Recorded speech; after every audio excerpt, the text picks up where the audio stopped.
ধানের জমিতে পুরনো দিনের বিশাল বড় একটা কুয়া ছিল, তাতে কি যেন ভেসে উঠেছে। পিস পিস করে সামনে আগাই আসলাম, এরপর দিয়ে দিলাম হাত। কেয়ারফুলি ভাবে কুয়ো থেকে তুলে নিয়ে জাল নামিয়ে দিলাম। এবার নড়াতে থাকলাম, দেখা যাক কিছু উঠে আসে কিনা। বেশ কিছুক্ষণ জালটা নাড়ালাম, কিন্তু কিছুই উঠে আসলো না। মনে সন্দেহ জাগলো, নিশ্চয়ই এই কুয়োর নিচে আজব কিছু একটা রয়েছে।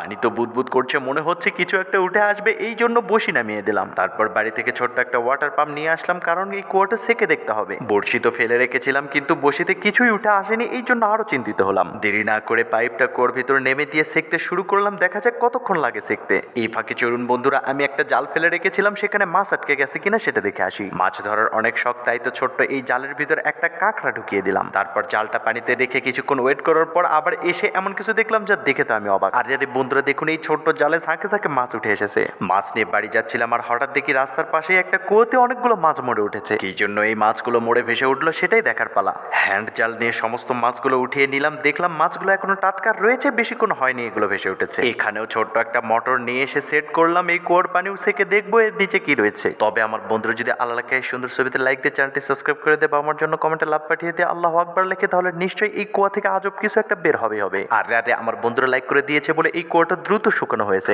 বন্ধুরা আমি তো খুবই এক্সাইটেড, এখন এই কুয়ার ভিতরে নেমে পড়বো, দেখবো এতে কি রয়েছে। আর এই কুয়ো তো দেখছি মাছের একটা খনি, নামলেই মাছ পেয়ে যাচ্ছি। অবশেষে দেখুন কতগুলো মাছ পেয়ে গেছি, আর সাথে পেয়ে গেছি পুরনো দিনের বিশাল বড় একটা কাসিম।